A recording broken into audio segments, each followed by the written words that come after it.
Well, that's the last time I ever sleep in. John Collins is a Clipper. Congratulations, Clipper Nation. You got him. Welcome into Clippers Talk. I'm Adam Osland. It has finally happened. Shams Charania at 7:19 a.m. said the Clippers, Jazz, and Heat have agreed to a trade that sends Norman Powell to Miami, John Collins to Los Angeles, and Kevin Love, Kyle Anderson, and a 2027 Clippers second-round pick to the Jazz. First thing I want to say is love Norman Powell. Miami got a good one. Norman Powell's going to be one of my favorite Clippers. This is somebody that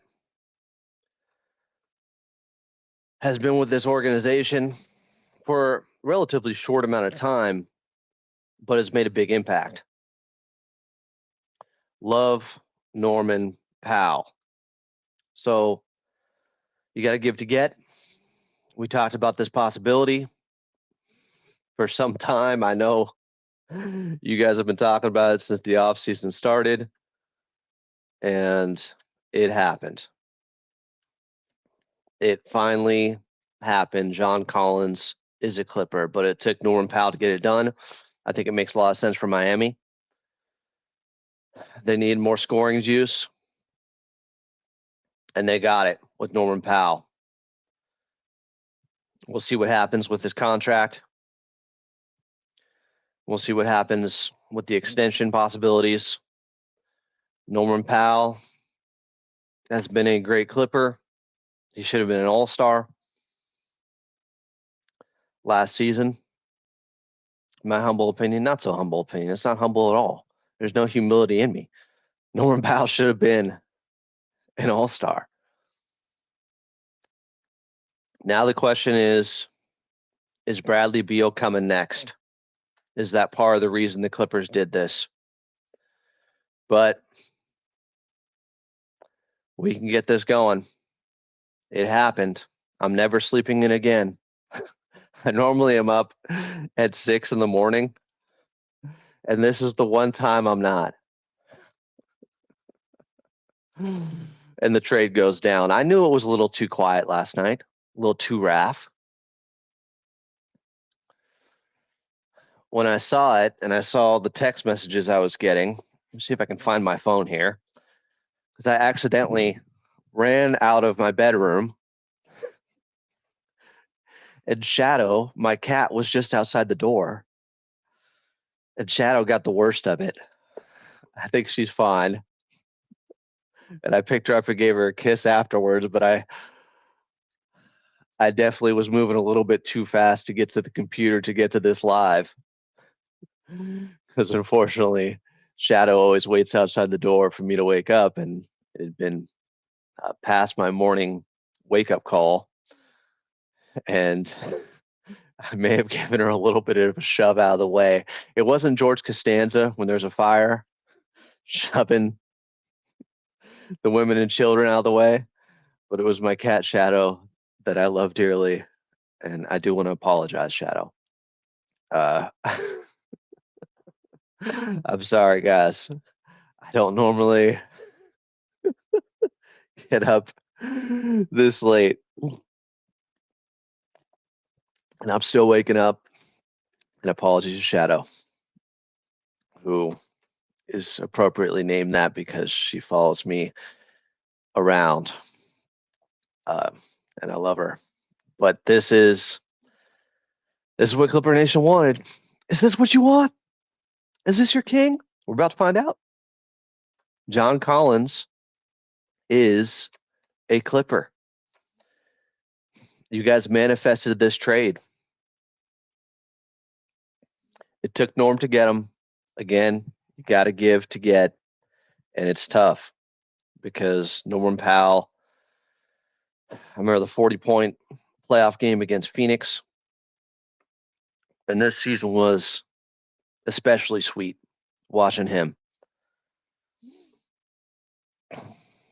Where are all the Lawrence Frank haters at?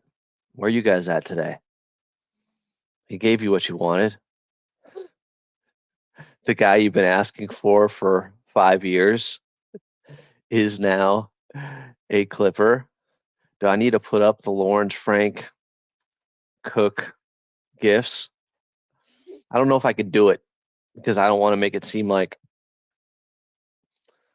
you know, there isn't somebody that we value in Norman Powell leaving in this trade. And we do value Norman Powell very much. And it makes a lot of sense for Miami to get him to up the scoring. And he's going to do great things for them. But you got your power forward. The fan base has been wanting it, especially after this series against the Denver Nuggets, where at times the Clippers were just getting bullied, out rebounded. Aaron Gordon is tough. He will still be tough. But John Collins provides some of what ails the Clippers. Some of you are thinking, hey, full squad ready now. We're good. We got everything we need. We're ready to roll. I got the power forward. Nova Ryder's saying El Frank got one more announcement for me. I'm sure this is you guys talking about Bradley Beal, if he's coming next, if this is why you moved Norman Powell. Maybe you're talking about CP3.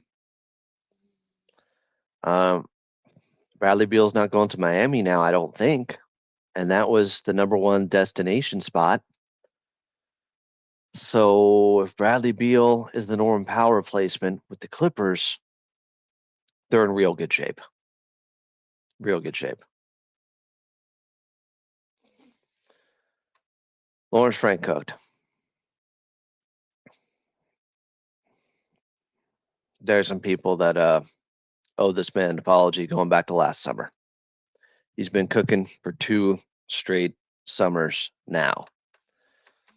Now, as I've said for a while, I'm good with getting John Collins. Let's just see if it ever happens, because at some point you start to feel like, does the league feel differently than Clipper Nation does about John Collins? He has been available for some time. Well, they did it. They used the guy to get him that we thought it would take in Norman Powell. And the fan base is ecstatic. I'm just reading some of the text messages now. The moment Clipper Nation had been begging for. Here, I can show you guys my notifications. Why not? I'll share the screen with you.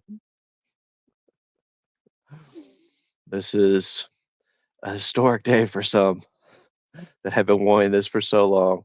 The moment Clipper Nation had been begging for, said Vaughn Solo. Chicken Nipples said, wake up, Adam. We got him. Clippers, let's go. Ladies and gentlemen, we got him. We just got John Collins. Cam Nielsen, can't believe they finally did it. But to be honest, I would have rather had Anderson. Here we go. People are already complaining. I knew this would happen. They get John Collins. If he has a couple of bad games, people are going to be like, hey, they never should have got him. It already starts. Adam from Yehuda. I've been telling you for 2 years, get John Collins, a 6'11 power forward. Okay, he is not 6'11. Put Kawhi back at the 3. John Collins is not 6'11. DJ RY, bookmark that move the Clippers did, my friend. Okay. Somebody was asking, I don't know what move they were talking about from earlier. They were asking, I think, about Brook Lopez minutes, and I said, let me know when that happens. They're talking about Brook Lopez playing next to Ivica Zubats. Brian Lumbrarius says, where does that leave us with signing Beal, CP3, or Brogdon? We kind of just answered that. Clippers might be in the driving seat for those guys. For one of those guys. I don't know, maybe two. If you guys wanted John Collins, you get whatever you want now. Have it your way.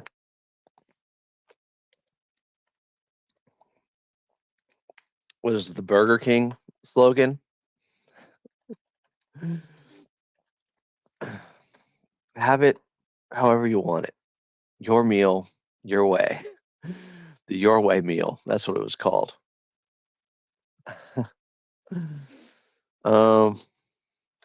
This is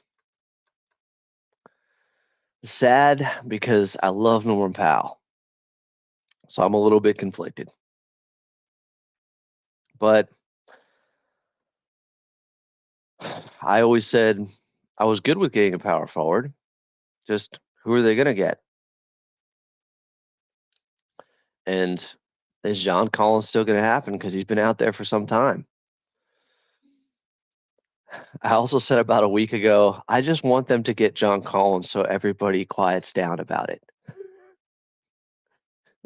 I don't think we're appeasing the angry mob, and that's why they did it. They believe in John Collins. But there's no way the front office has not heard some of these requests. Yeah, somebody said he's 6'11". He's 6'8". Oh. Yeah, Miami's sending Caleb in slow-mo to the Jazz, Ray. I'll try to get to more of these texts in here, guys. I'm just wiping the sleep from my eyes over here. MG said John Collins is 7-1.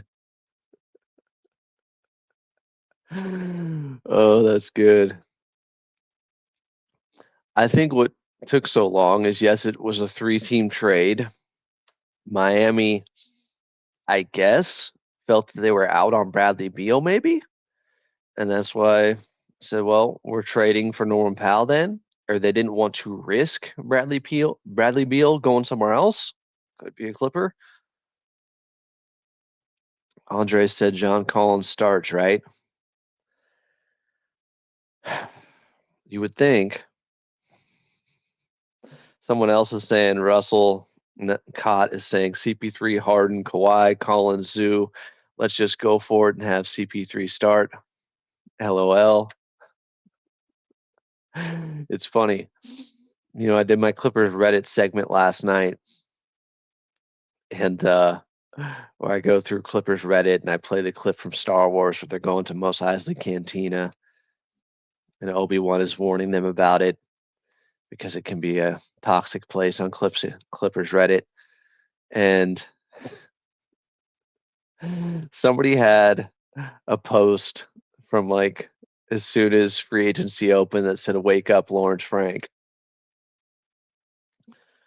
He's wide awake now. I think we all are. God, the one time I sleep in, the one time. I should have known. Just my luck. PG O'Brien said might start Batum for defense. I don't think Batum is starting anymore. I don't think he even wanted to at times. Batum is a selfless guy. I don't think you get John Collins to not start John Collins. Could be wrong. Jonathan Ing wants to shout out Norm. He was a great ambassador for the Clippers. Was excited to be at Front Wave Arena when it opened in Oceanside. Yeah. Norm from San Diego guy. Great guy. This is somebody that rep Clipper Nation. This is a loss. Losing Norman Powell.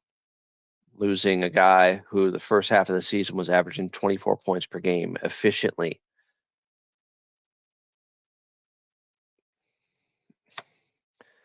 Let's not act like the Clippers didn't give anything up. And Norman Powell, he will get his video tribute. I'll be standing for it. This is one of my favorites. Understand the grind. All-time grinder. A guy who came in with not much offense, who turned into one of the more efficient players in the league.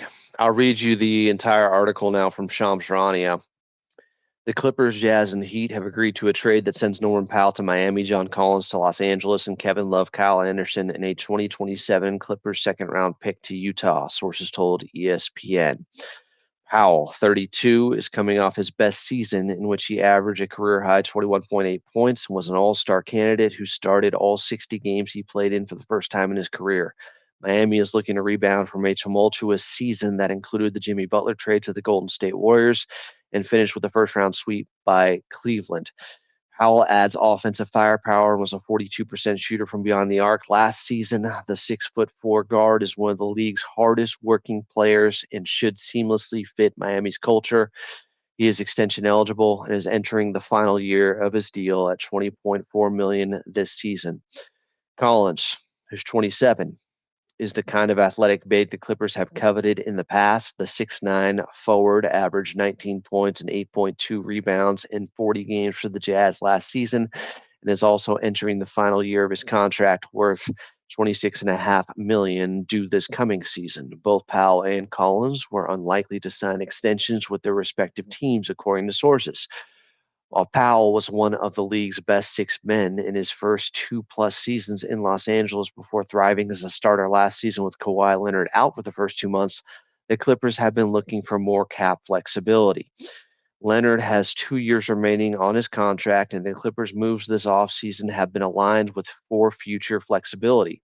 They just agreed to a new 2-year, $81.5 million contract with James Harden. The second year of Harden's deal has a player option and is partially guaranteed, sources told ESPN, for just over $13 million. Los Angeles also signs center Brook Lopez to a 2-year, $18 million deal with a team option for the second year of the contract. We talked about that last night. The Clippers can use another shooting guard and playmaking point guard and have the $5.3 million non-tax level mid-level left to use. Utah has turned Collins' contract into an asset of a second-round pick. It will also create a $26.6 million trade exception. The Jazz have traded Colin Sexton and a second-round pick to Charlotte for Yusuf Nurkic and completed a contract buyout of guard Jordan Clarkson this offseason. The 36-year-old Love, a 5-time All-Star, averaged 5.3 points, 4.1 rebounds in 23 games for the Heat this last season. Anderson, 31, acquired by Miami in a trade with the Golden State Warriors involving Butler last season, averaged 6.7 points in 25 games after the trade. There it is from Shams Charania. Oh, I'm way too tired to go through all that to read something that long. Here's a nice tweet. I hate to sound like a hater, but it kind of sucks Harden is on this team. This was a smart trade by the Clippers, but at the same time, you're cursed by James Harden. It's almost like a trick being played by the organization. You can't please some people. Bobby Marks just posted this. Here we go. Okay, this was 21 minutes ago, so I shouldn't say just posted.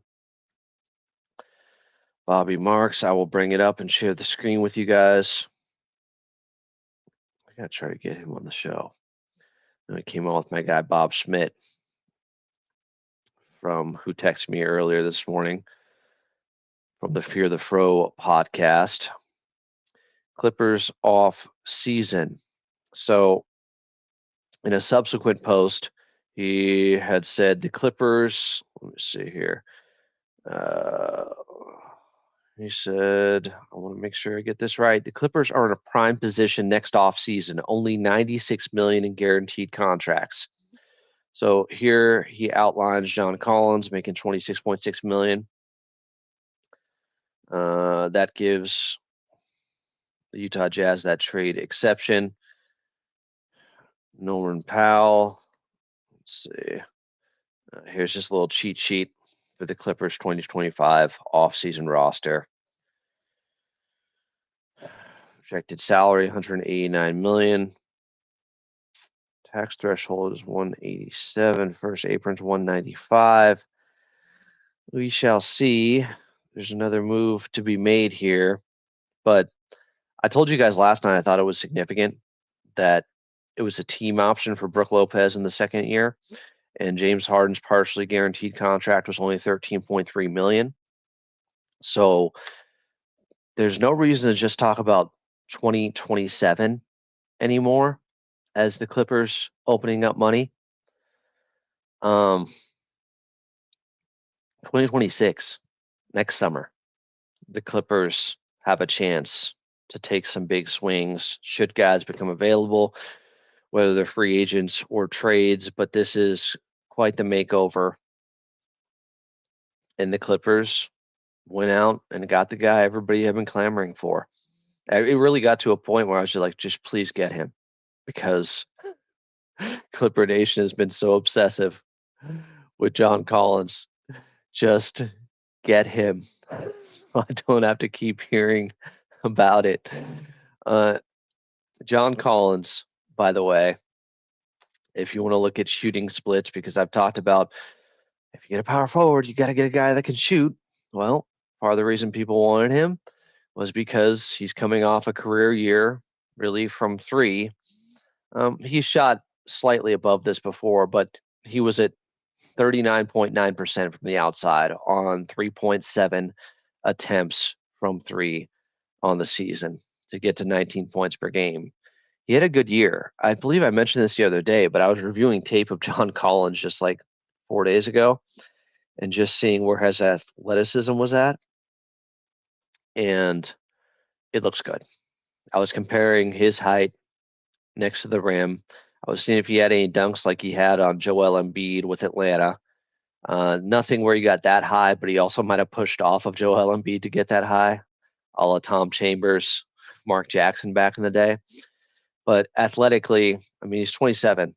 He looks good. He looks good in that area. His problem isn't necessarily outside shooting, which last couple of years he's been around 38% because he was at 37% the year before last. His last year in Atlanta, he only shot at 29%, but the year before that, he was at 36% from the outside, 39.9% from the outside, 40.1% from the outside. So he is a career 36% three-point shooter. It's not on super heavy volume, though. We do have to be realistic with that. He took about 153s last year, 230 the year before that, 240 the year before that. Now, last year, he only played 40 games, and Utah Jazz got fined by the NBA for maybe intentionally tanking. John Collins wasn't playing a lot. And I don't know what was going on with that injury report.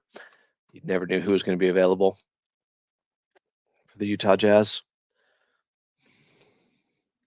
No black cat can cross our path and screw up this day, huh, Tuca? It's not a sign of bad luck. It's not a bad omen. It's nothing like that. Clipper Nation, you did it. You got the guy you wanted all along in John Collins. He is a Clipper. But it did take Norman Powell to get it done. I know that's what a lot of people are asking for. You got to give up a good player. It was a three-way trade. Maybe that's why things were taking so long. But I think this will satisfy many. I'm very excited for the possibilities now. John Collins does have to play with more physicality and more effort on the defensive end. This is somebody that's at times has struggled with perimeter defense, and that may have been the reason, not the three-point shooting, as I alluded to a little bit ago, that the Clippers were a little bit hesitant.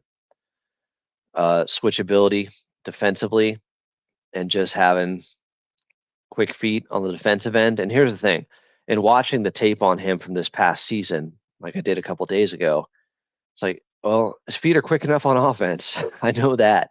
So he has quick enough puppies. He can pick them up and put them down to move defensively. What we don't know is what it's going to do to be back on a team after playing a couple of years in Utah, low-level basketball where, they're in a different spot. They're in a rebuild. They got Ace Bailey. They weren't playing to win. What does this do for John Collins? What does this do for him, motivation-wise and just motor-wise on the defensive end? Will this bring out the best in him? I think it will. Clippers have had a nice culture. They have had guys come in and the competitive juices are there. I'm not too worried about it. I think they have a great chance to get the best version of John Collins. Yes, he can shoot the three. Took 148 last year, made 59. That's 39.9% from the outside. This is the thing I always stressed. If you bring in a power forward, he's got to play next to Ivica Zubac, meaning he has to shoot. You can't have two guys in the front court that can't shoot like that. Kills your floor spacing. So he's got to knock him down. He's got to continue to. And the volume, it hasn't been super high the last year or two. As I'm looking for Justin Rousseau to see if he's got any advanced numbers on some of the John Collins shooting going on. Don't see anything there. Maybe I should, as I'm on AM 570 a little bit later today. If you guys still listen to the radio, check me out with Kevin Figures and Fred Rogan at noon for a 1 hour power hour before the Dodgers game. So I got to get ready for that in a little bit. But maybe I should lob out a couple of invites here to see if anybody would like to join me in what is, a day where you can celebrate but also kind of lament because you're losing Norman Powell, and I love Norman Powell, but the writing was kind of on the wall because he deserves that extension. He deserves to make $100 million. And I don't think the Clippers and him were on the same timeline. I just don't. Obviously, with the contracts the Clippers are giving out, with how things are aligning with Kawhi and James Harden's deals that are up in 2027, and James Harden's is only partially guaranteed for the season after next anyways. So, yeah, what is radio? I know. That's why I started this YouTube account, partially. Jay said not making the playoffs this year. Norm was near all-time NBA high percentages when Kawhi was gone. Otherwise, our three-point shooting was abysmal. So we have doomers. We have people that, and I knew this would happen. Everybody's asking for John Collins, and you get John Collins, and you have to trade Norm. And they're like, well, we screwed up. We shouldn't trade Norm. You can't please some people. The idea is, I think, what a lot of people are doing with reading tea leaves right now is Bradley Beal could end up being a Clipper. We'll see. Do we have an update on that? Clippers and Warriors interested in him, according to Sam Amico. I would think, you just don't know. But with Bradley Beal and the timeline of events and him being bought out, that the Clippers at least knew they'd have a real shot at getting him if you're trading Norman Powell. Hi, Quakey. Late to the live. Someone said Norm has a ring already. Money time. I'm thinking of money time in the fourth quarter against Denver this year, or what? He dropped 22 points and outdueled Nikola Jokic early in the season. What game was this? Game 2 of the regular season this year? Was this Clippers' first win? And Norman Powell went off, and as Mike Malone said post-game, kicked their ass. Norm, we love you. It sucks. It's bittersweet. People want John Collins, but we're going to miss the hell out of Norman Powell. So I don't want to turn this just into a kazoo-like celebration with party poppers flying everywhere and chili string, because I love Norman Powell. Yeah, that was game 2 of this season. He had 37 and I think 22 in the fourth quarter in that win in Denver. Norm had a tough playoff series. I don't think that's why he was moved. It's the contract. He deserves an extension. He deserves another $100 million. I think he got 4 years, $90 million from Portland. He deserves somewhere around there again, maybe more. And Miami, more likely to give it to him. John Collins, yes, at 27, you can make the argument he is just entering his prime. Now, he will be 28 by the time the season starts because his birthday is September 23rd. You're good with that. Again, I've done a deep dive recently. And just on this past season, I watched all the John Collins highlights. I watched tape. And his athleticism is still very much intact. I could not believe some of the spin moves in the post around defenders he has, hence the quick feet, hence why I think he has the ability to be good on the defensive end. Some people in here hating, saying get rid of Harden next. No. Mosi said, I was hoping that us moving Norm meant we knew we had action at Beal. Obviously, the Clippers are interested, according to all reports. It's going to be up to Beal. Who does he choose? But I think, I do think there's a real chance that they end up with Bradley Beal. And if they do, he's the replacement for Norm. You use Norm to bring in the asset with John Collins to bring in the 4, and then you replace him with a guy you don't have to trade for in Bradley Beal. That would be huge for the Clippers. I talked about Beal on last night's show in the live section if you want to check it out. This was not on my bingo card for happening this morning. Otherwise, I wouldn't have woken up at 8:30 like a bum. I ate something bad yesterday and I couldn't fall asleep. I had too much sugar in me. I gotta get it together. I gotta get in line. I gotta use this for motivation to get my diet right. John Collins is in good shape. Gotta get it together. Someone said they get Dame, possibly, but Damian Lillard's not playing until the end of this season at best. Could they get Beal and Chris Paul? Possibly. Bradley Beal for the 5.3 million, Chris Paul for the veterans minimum of 3.3. It's possible. Some are praising it, saying the move puts us in the best position for a ring since 2013. It's really exciting, guys. It is tough to lose Norman Powell. But if you're going to lose him, this is the guy, this is the position you had to fill. Everybody's been talking about it. I guess it took another team getting into the trade for it to happen, for it to make sense. And that's what took so long. Much love to my cat, Shadow. Shadow is okay. Shadow is over there. Hi, Shadow. I just trucked her a little bit, like I was Derrick Henry, opening my bedroom door and flying to my computer as soon as I saw the news. She's okay. She's tough. She's taking a nap. Eventful morning for her. I don't normally wake up looking to run through my cats like I'm the Kool-Aid man through a brick wall. Collins is the position of need and the guy everyone wanted. Some people from the outside nationally are saying the Clippers lost the trade. I don't know if they knew the Clippers' pressing need.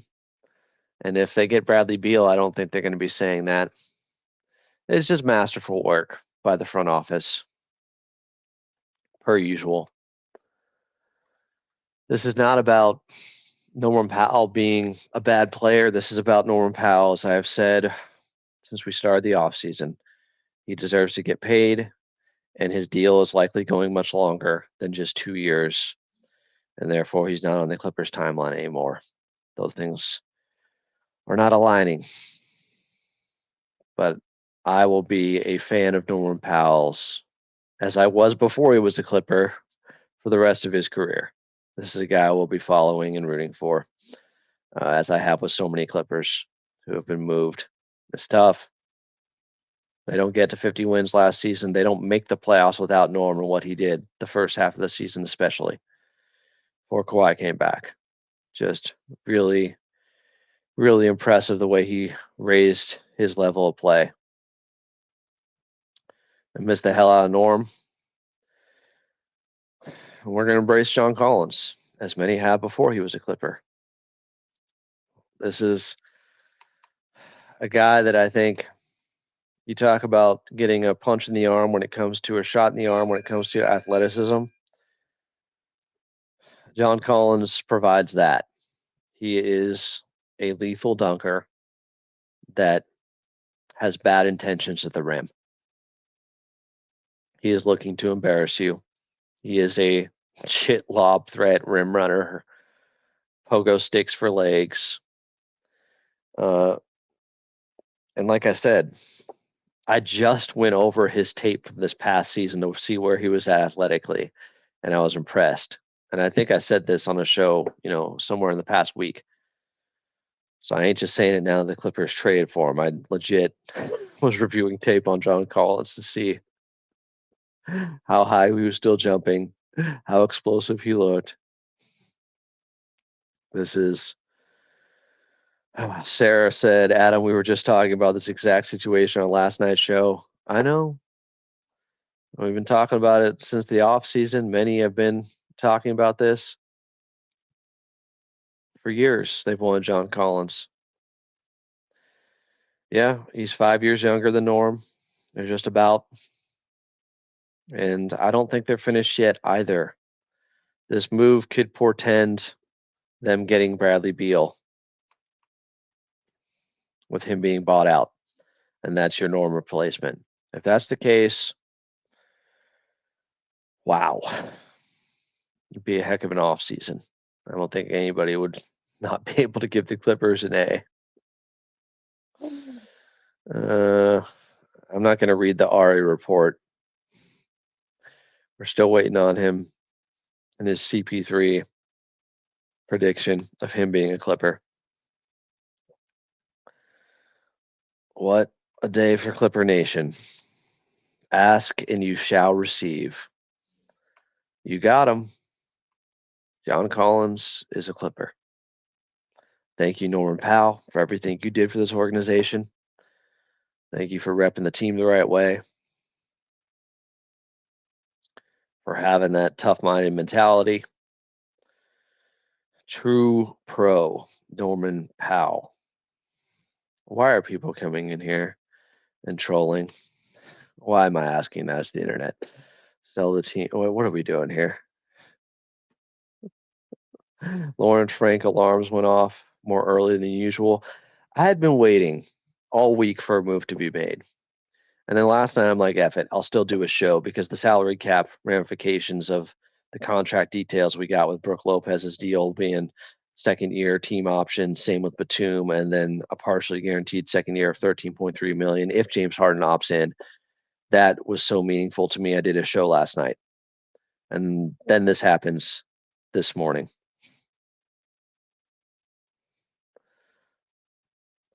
Someone's I'm not even gonna read what somebody said in response to sell the team. Dear God. Yeah, MKXLNT, Clippers legend Norman Powell.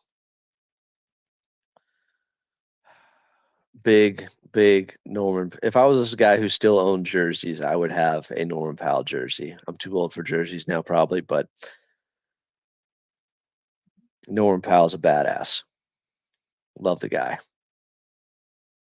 Can't say enough about what he did for the Clippers. Want to see him get paid, get his money. He is deserving. Jay's hating, saying Collins hasn't helped any team he's ever been on win anything, including high school. Typical other better power forwards out there that could have been had for Norm Powell. Like who? And I don't think we're holding John Collins responsible for Atlanta and Utah, the only two teams he's played on at the NBA level. All right, this guy's getting a timeout because he's just spamming. This guy right here. Oh, someone's saying, I hate this. All of you wanted this. I hate you guys as well. Not everyone was going to be happy with this. I hope eventually they will be. I hope eventually they'll come on board. And he said Norm was great for us, but like clockwork, he build momentum and then get injured, struggle when he returned, going to miss his scoring, but we were desperate for size and rebounding at the four. Thing is, the Clippers, they had the number one defensive rebounding team by rebounding percentage last year, defensive rebounding percentage. They weren't as good with offensive rebounds, and the rebounding wasn't as good against Denver in the first round. They got pushed around at times. And the league is going bigger. It is. I think the Clippers had to make this move. Tomer Azarli just texted me. Is that a pod invite? We'll see if he jumps on the show. I got another 40 minutes if we want. Then we got guys trolling. John Collins doesn't deserve an NBA roster spot. A guy who averaged 19 per game last year. Like what? What are we doing? What are we doing? So this is the timeout too. Apparently, the trolls woke up under the bridge today. They're here for this. Kawhi is back to the three. Hypothetically, we assume John Collins is going to start. We assume he's their starting four. Some have wondered though, can he really start at the four? Like Utah was better when he was playing the five at times. This does give them a small ball option with him starting or being the backup five at times against certain situations. Obviously, they have Brook Lopez now. Yeah, Clippers' identity is defense. They're number three last season. It didn't translate as well to the playoffs, though, as we had hoped. Coach Lou talked about that as well as we had hoped. We'll see if Tomer Azarli jumps in. Hey, Adam, we got a power forward that can rebound. So let's see. Thank you for your work. You're doing blessings. I'm not doing anything. Lawrence Frank is doing miracles on you. Lawrence Frank is doing miracles on some of the haters today. I'll see. You know what? I'm gonna pull up some. I gotta do it. I gotta do it. I think I got to do it. Lawrence Frank is doing some cooking here, folks. Lawrence Frank doubters. What now? What now?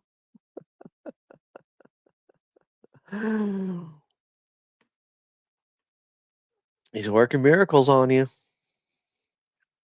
This Clippers team, while being under the first apron, while not having their picks, while having all these restrictions going on, and Lawrence Frank is navigating the troubled waters beautifully for the second straight summer.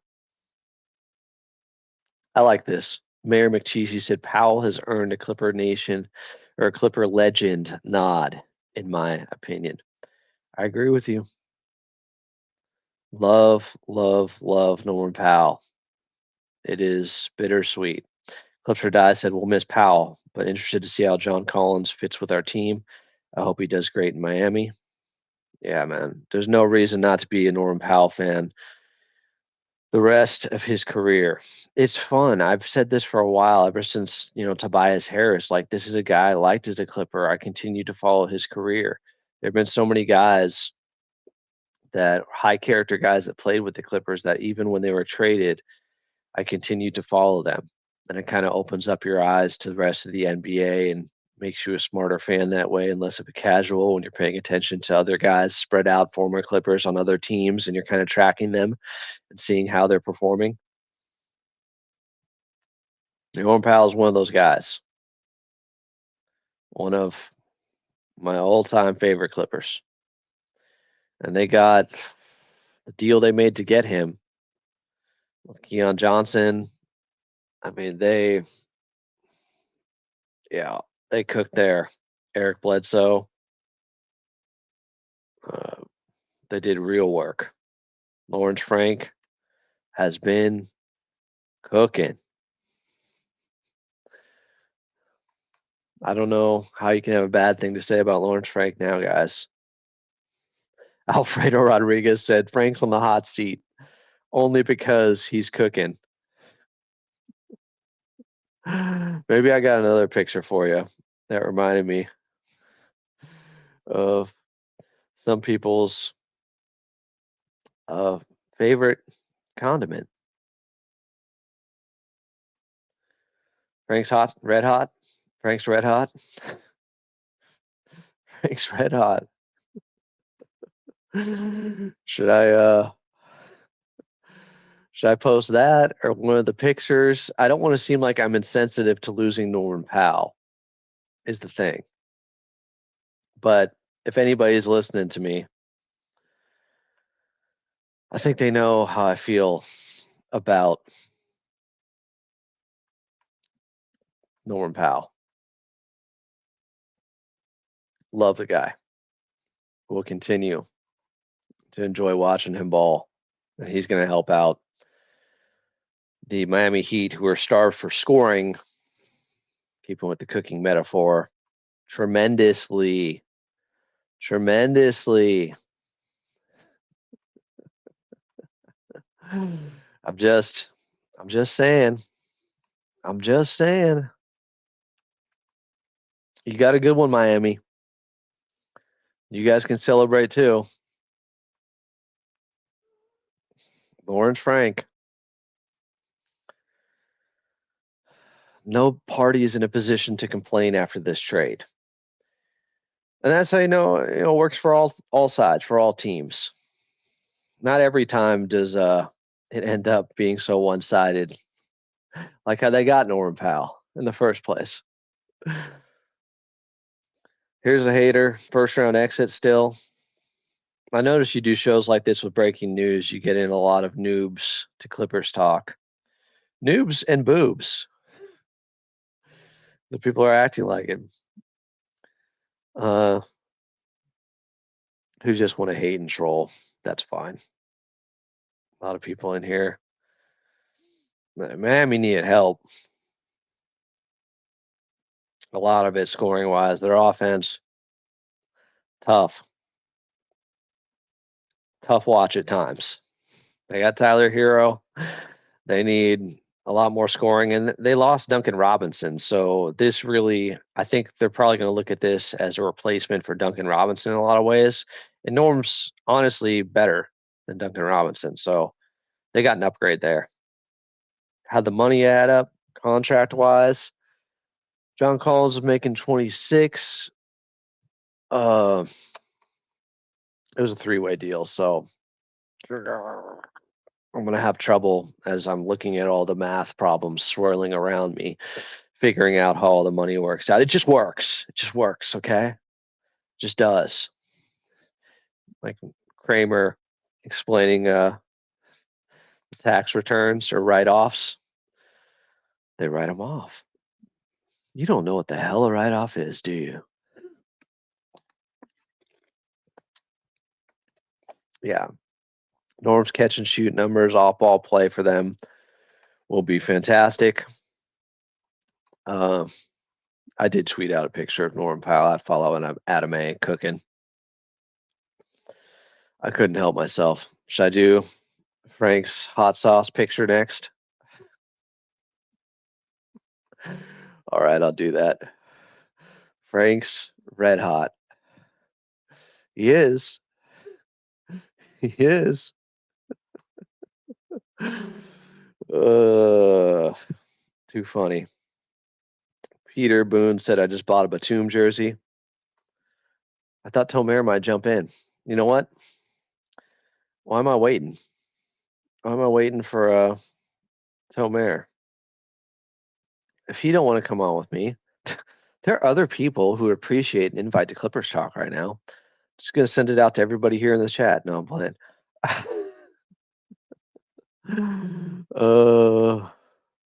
I will send one out to somebody else. We'll see if this happens. Not everyone who disagrees with you is a troll. No, but I know a troll when I see one. And you can disagree, but you better bring some facts. You better actually be able to craft a decent argument here on Clippers Talk.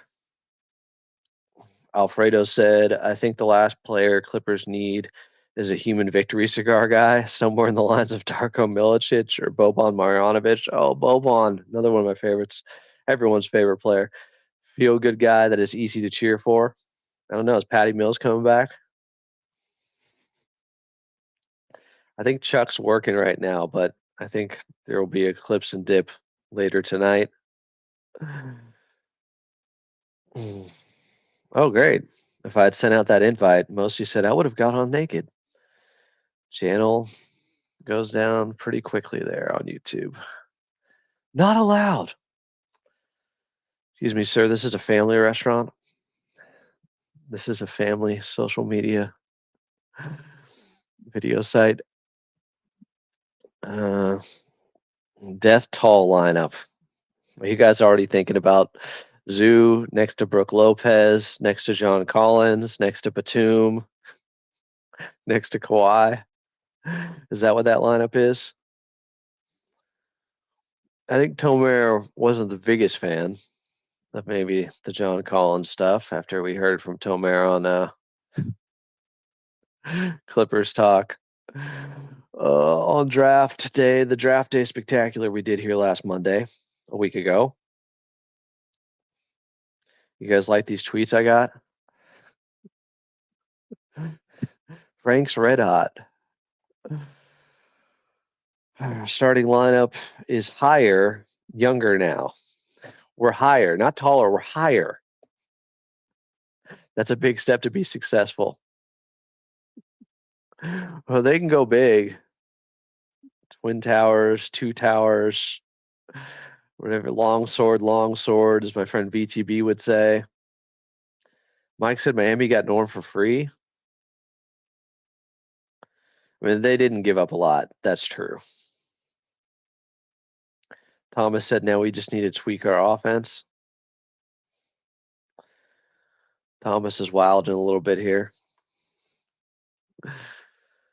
Let's see. Any other Frank type tweets I need to put out? Let me text this person that I sent an invite to. You want to join? You want to be my friend and join the live? Please don't abandon me. Help me out. Pick me up. No team can bully us. I just hope everybody keeps this exact same energy that wanted John Collins so bad, so that if he has a couple of bad games in a row, like everybody does, he's got that built up goodwill and equity, and it's not the end of the world. And it's not the Clippers got fleeced in the trade, and people don't overreact the other way. Please, can we be somewhat rational? That's not what we do as fans. Access Entertainment Production says, I don't know anything about John Collins. I hope you can enlighten us Clippers fans that are not familiar with this game. What are you, Shaq? Looking at Christian Wood? You're not familiar with his game? I'm not going to play the video because it would get my channel flagged most likely. But let's just say there's highlights from this past season with John Collins in the Utah Jazz uniform that you should probably watch on YouTube. You can leave right now. You're already there. Or open up another tab and watch the John Collins highlights concurrently while you're here on Clipper Stock. I would appreciate that. Don't leave me. O'Neal said, hopefully Storm and Norman won't be able to capsize Clippers next season. Sure, he'll be looking for his revenge, as he should, when they play each other. Chris G said, wonder if Lawrence is still thinking of another trade with Bogey. Well, can they get Bradley Beal, is the question, as the Norman Powell replacement. Is Bogey in the starting lineup? Some people are speculating Harden, Bogey, Kawhi, Collins, Zoo. Is it that? Is it Chris Dunn? I would like to see DJ at the 2, but the shooting needs to be there, and I understand for spacing purposes why people would say Bogey. Bogey has some of what Norman Powell brings. I have always said that. He's been that for a long time. I speculated when they first brought in Bogey, he could be seen as the Norman Powell replacement if they can't afford to keep him. Lizio said, yes, something I brought up earlier. This norm to Miami also limits Beal's teams now. L. Frank, 2 birds, 1 stone. It does. Lawrence Frank out there playing 3D chess. All you Lawrence Frank haters in shambles. Down bad today.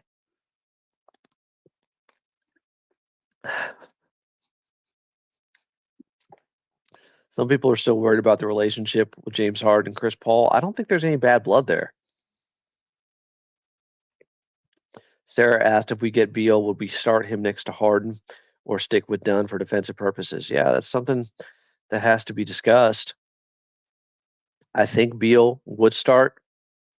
I think that's would be part of the draw and part of your selling pitch of why he should be a Clipper. You can start. I think I'm pretty certain about that. If they got Bradley Beal, he would be the starting 2 guard.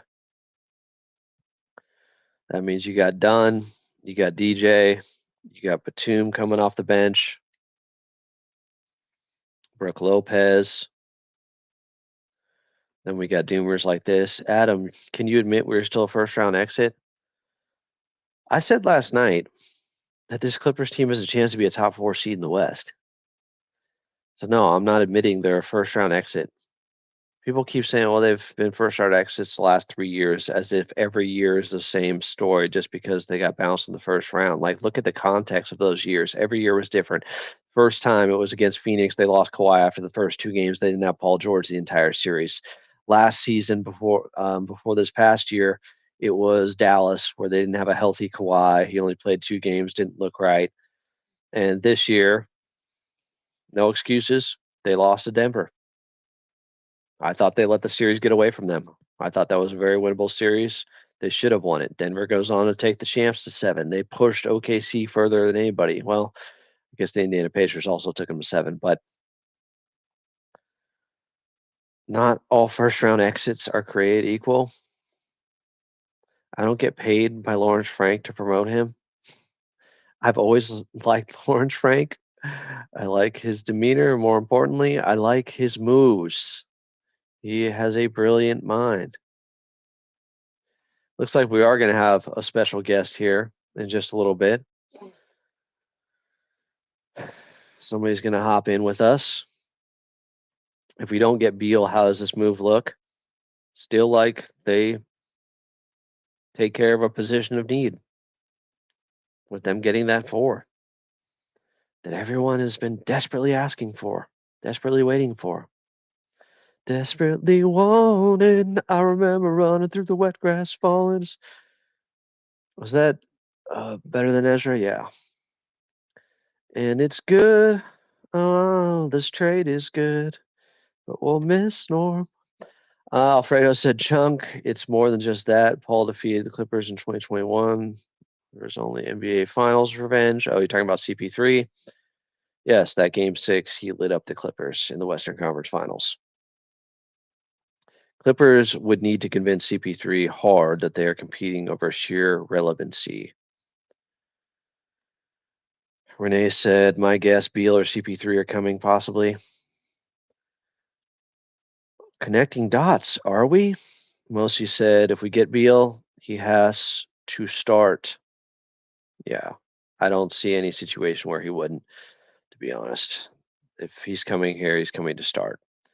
Joe said, Frank moves will lead to another first round. This is just, it's a timeout because you just keep saying the same thing over and over again. You're not backing up your opinions with anything. You're just dooming. You're just unproductive and unserious. Chris G said, is it possible to go after both Beal and CP? Yeah, it is. Ezio said Chris Paul literally went to a playoff game and into it. You don't go to a playoff game if you don't like the team's star point guard.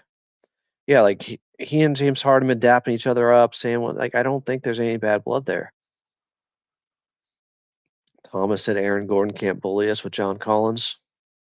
A lot of teams getting bigger and stronger. The Clippers just had to get with the times to some degree. Jay said, without Beal, this team is trash now. Worst shooting guard lineup in the NBA now. Dunn, Bogey, Harden, Miller, Sanders. Just, I don't know. I don't know. Sarah said, Norm going to the East is awesome. I was scared they would send him to Utah, and Utah would trade him to another Western Conference contender. Another awesome wrinkle with the trade. Yeah, that's the other thing. The Clippers, they didn't do Norm dirty. He's in a good situation in Miami.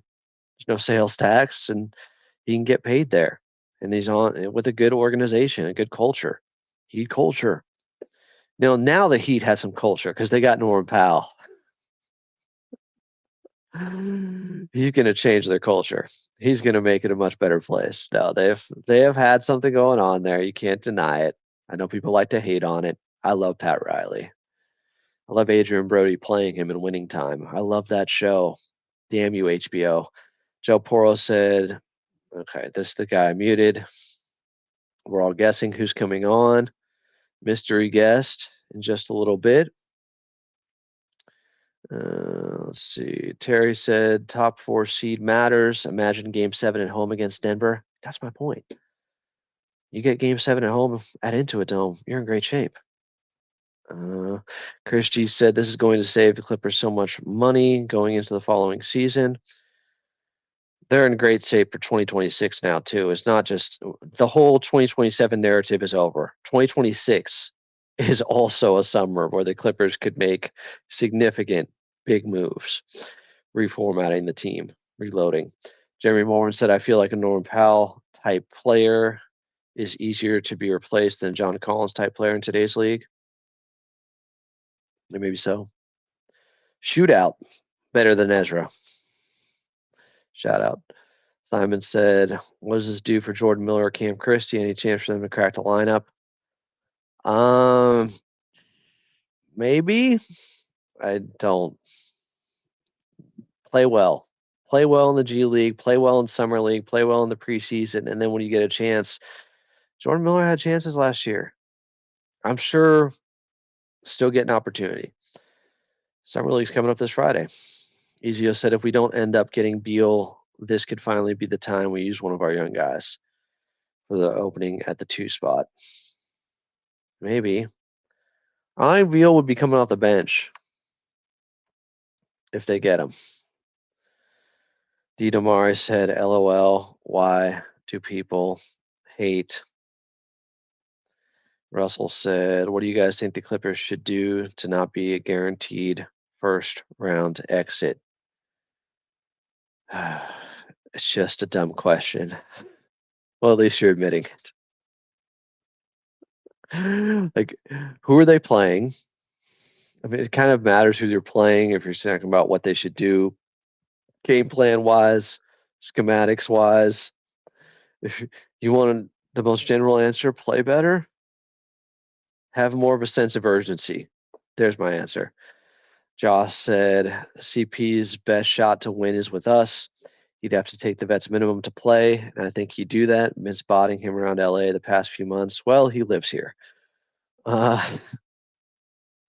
Ralph said if we get Beal, then would it be a 1 year, 5.3 mid level exception? Probably, most likely. Legend said banning all people say anything bad about Frank believes me to think that you were paid by him. I'm not. You can say bad stuff. Like, you just can't say the same things over and over again and just hopelessly spamming and being annoying and not contributing anything of substance to the conversation here. That's where it goes too far. Jay can't help himself. Dude deserves a timeout. I blocked the fool. Miles Johnson said, feel like trading Norm. Beal edition or nah is a sign of faith in Zoo. Post deadline, Zoo was 19 and 12, 20 and 12 All-Star season on the way for Big Zoo. Yeah, this is a good point. It brings up more touches. See, this is how you can actually bring something of substance and contribute to the show. You bring up something like, hey, could Zoo get more touches now? It's possible. Does the addition of John Collins makes DJ expendable? I don't think so at all. DJ can guard 1 through 4. Like DJ is an elite point of attack defender. John Collins isn't close to that. They're not the same guy. SI gave this a B move. Okay. Paolo said OKC, Houston, Denver, Spurs, Dallas, Mini, then Clippers, 7th seed at best. Another doomer. The only 3 teams you can say are better on paper are OKC, Houston, and Denver. And the Clippers definitely got better with this move, so they're creeping up. Renzo said only took, 5 years to get Collins? Why Collins? Rewind. Renzo said, we'll take any power forward, so good pickup. Yeah, it made them younger. They'll be 28 by the time the season starts. That's important for the Clippers. Ooh, I don't know if they have his bird rights. I don't like it's non-bird, partial bird, full bird rights. Would they have his non-bird? Somebody better with the salary cap would have to give me info on that. Thomas said, "Is DJ our next trade piece with Collins here?" No, I don't think this telegraphs a move of trading Derrick Jones Jr. I don't. Mechanic said, "I like the Clippers' tendency to send guys places or situations that aren't garbage. Wonder if players notice that." Oh, they do. This is called good business. This is intentional by the Clippers. They don't send you to Siberia. They don't send you to a wasteland. They try to do you right because here's the deal. You end up having to make deals with that same agent with some other player at some point that represented the player you just traded. So you got to do right by guys. Kingsley Dell said Beal starting is not good. Him and Harden are both defensive liabilities. Well, Norm was starting, and he was a worse defender than Beal, so Ramos said, good move, Clippers. Jay said, okay, I'm done hating. They better get shooting guard that can hit shots. Okay. They're after Bradley Beal.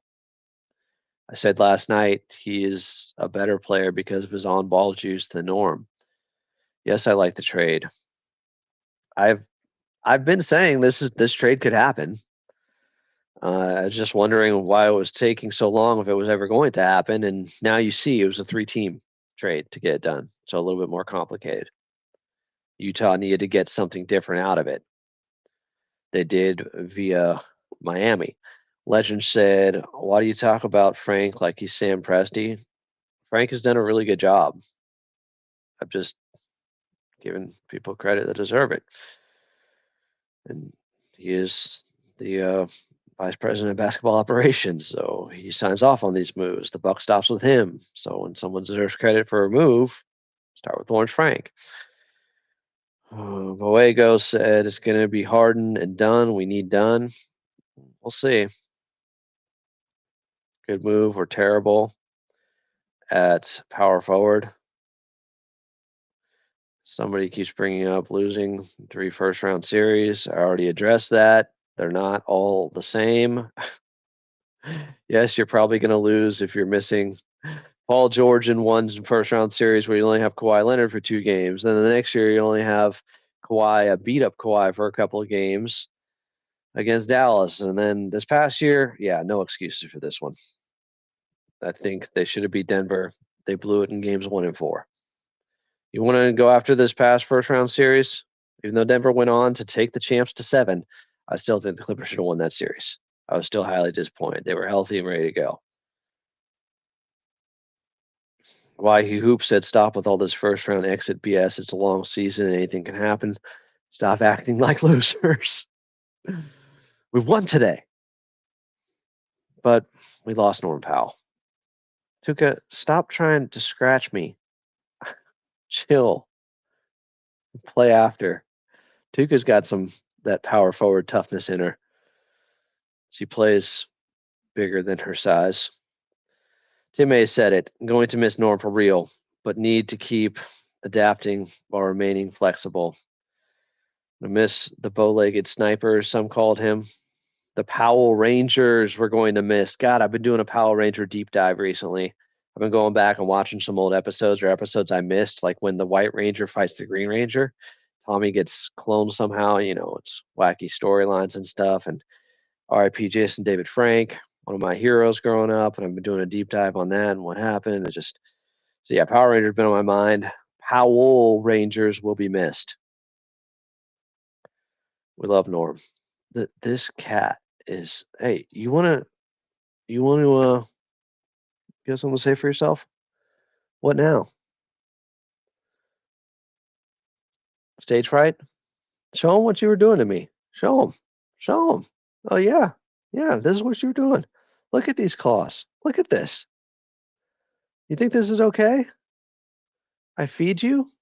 I don't dare try to bathe you, but you're under my roof, Tuca.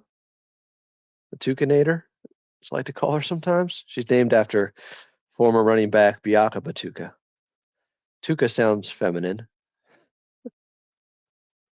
And she looks like a little panther. And Biaka Batuka played for the Carolina Panthers. Chill. Yeah. She's trying to end this show. God, there's so many comments in here. I can't keep up. Someone said cute cat. Thank you. Jay said, get him, cat. Really? It's like that? Y'all hating. Wow. Okay. We got Denver fans in here. Denver sports is in here. We beat you when your team was the worst. We are way better. By the way, Kawhi choked a 3-1 lead in the bubble. Stop talking like he's a legend. He's a top 75 player ever. Fuck off. I'm not in the mood for this. Why so many trolls? Like people see Clippers made a move. This show is live. I'm going to go in there and troll from Denver. I kind of respect it to a degree.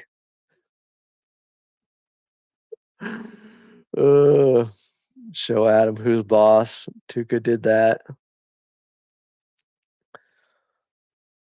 Tim A said, apologize if you already talked about it, but Beal shares an agent with Brown and Baldwin Jr.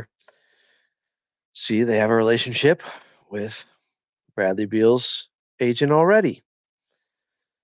Patrick Baldwin Jr., PBJ, and Kobe Brown, same agent. Someone said Doc choked, not Kawhi. Someone said Big Get with John Collins. Alfredo said, I'm going to have to go, guys. Take care, Adam. Have you heard about VR Troopers now being a part of Power Rangers mythos? It's exclusive to the comics, though. Jason David Frank, I think, originally tried out for VR Troopers before he got the role of Tommy Oliver in Power Rangers. Is Beetleborg coming back too? Or the Masked Rider? All these live action shows for kids in the 90s. Jay said Valanciunas rather play in Greece than Denver. That's the clap back to the Denver fan in here. That's funny. Tori said Kawhi Leonard, Big Zoo, Harden, Collins, and Dunn. 3 of the 5 starters were relatively still young. I like this move. Johnny said can't blame the Denver guy. He got nothing else better to do in Denver. Terry said Ari tweeted 30 minutes ago that a California team would get Beal, Lakers or Warriors or us. Chris G said the trolling only shows the real fear. They hate us because they ain't us. I hate that saying. Some no Lakers fans would say. Thomas said, I'm glad we get rid of guard for big. We don't need too many small guys. That's little people.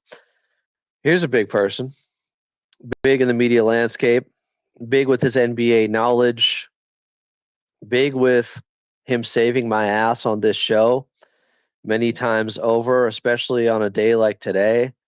It is the man, the myth, the legend, Law Murray from The Athletic, joining us here as he's using the public transportation and still taking the time out to give us all the deets on this big red letter day with the Clippers making a move for John Collins. And Clipper Nation is somewhat satisfied. Law, how are you?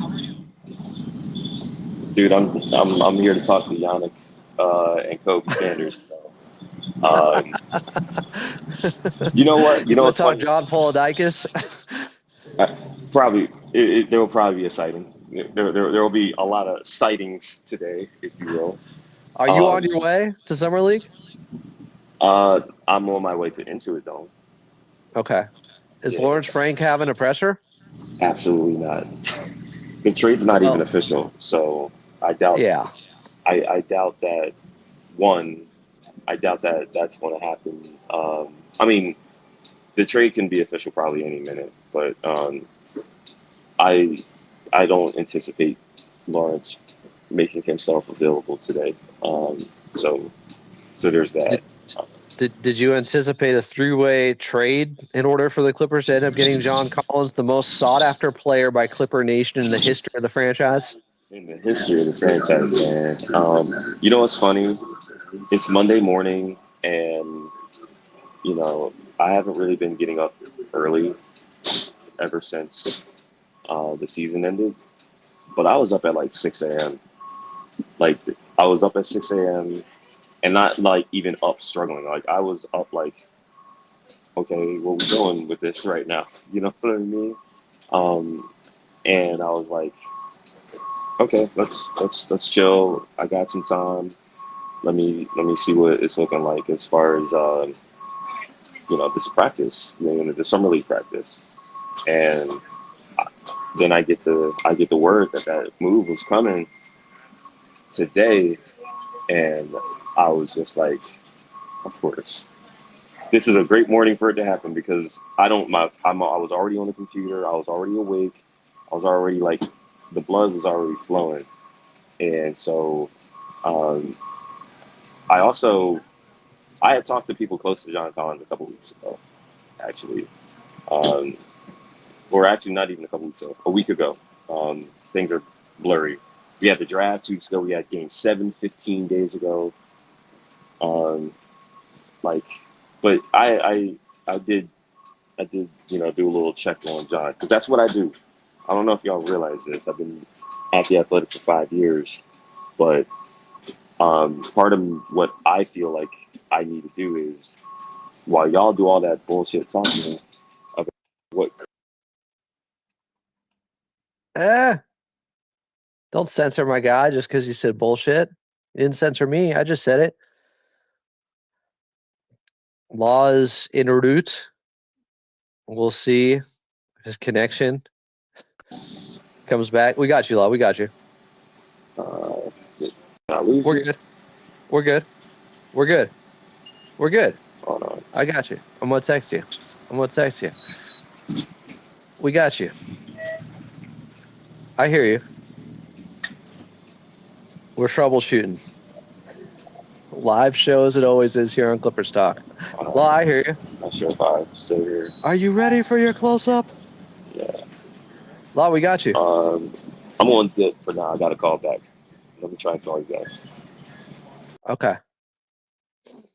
Law will try to rejoin.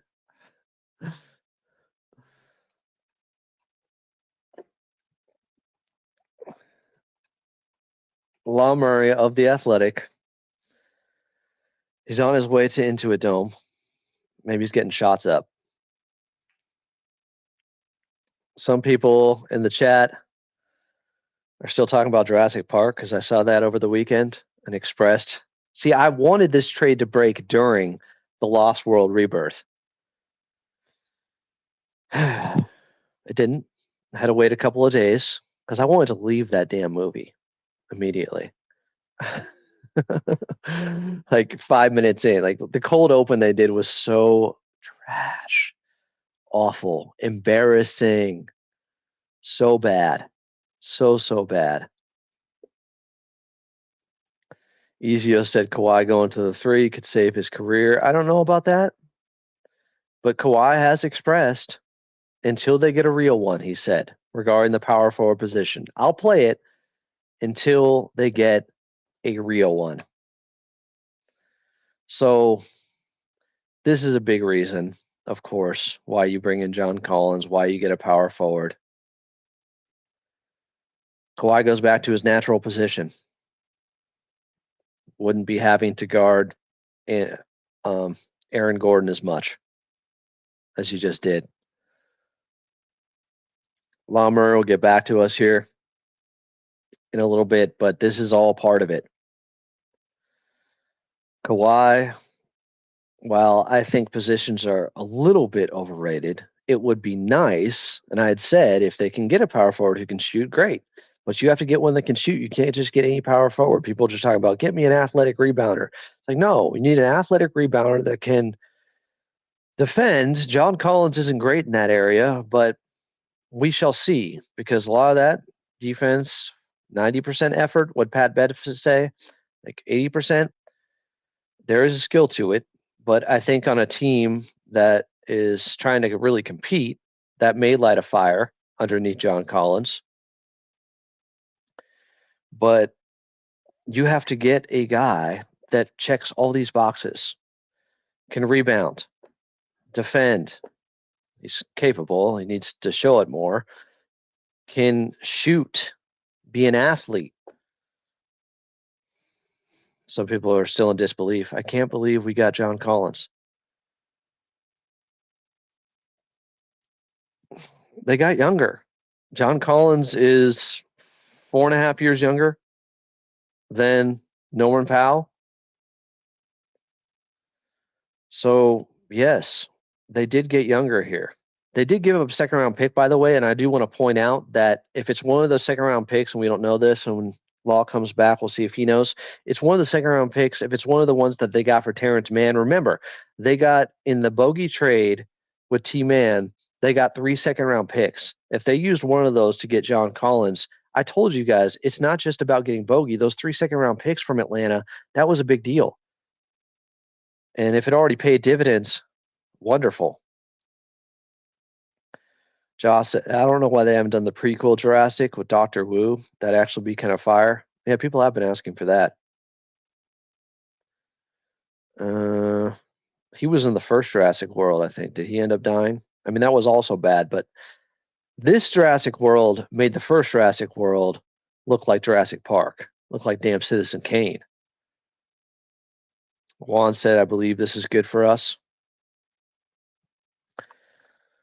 I got to leave sometime in the next half hour, doing an hour with K-Fig and Fred Rogan on AM 570 at noon. I'm sure we'll talk about this. You know, Fred won't want to talk about the Clippers much, but I'll try to sneak in the news of this trade just a little bit and how Bradley Beal could be the next domino to fall, or it could be somewhat related. If they get Bradley Beal out of this, Lord Frank could really be cooking here. Some people are saying this could mean the Clippers are trying to lure in Trae Young. I don't think Trae Young's coming while they have James Harden. Like, they lost. Let's understand something. They lost a $20 million trade asset. We've talked about all summer long, their biggest trade asset is Norman Powell. Well, he's gone now. So you still have Bogey, who makes, I think, around $16 million, but isn't as sought after, of course, as Norman Powell. Not the same thing. People are saying there's a Bogey trade coming soon. Bogey could be the insurance for losing Norman Powell if they don't get Beal. There are reports that they're after Beal, that he's going to some team in California between Lakers, Clippers, Warriors. Is this the California Classic? Is this the real California Classic? I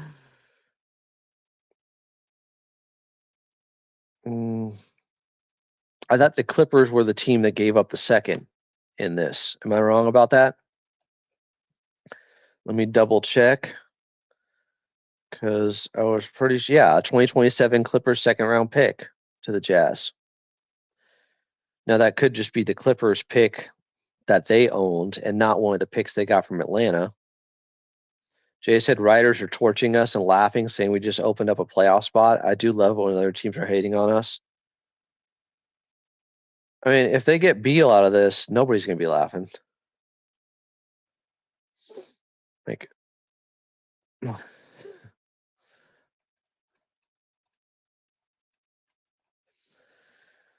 I'm in another group chat. Some people, I'm sure you'd like to see this chat. Who was our last power forward? Marcus Morris. Real power forward? Sure. Maybe they're trying to lure Trae Young in the future. Plot twist. We've talked about the Trae Young possibility, but with the way Atlanta has been reloading right now, I kind of like what they're doing. I don't know if that's going to happen. I don't think the Clippers are done, though. But make no mistake, Norman Powell was their biggest trade chip. They cashed it in. They got John Collins. This is what you guys wanted. Come on. I do like Bogey because he's been a really good NBA player. All right. Back to the man, the myth, the legend.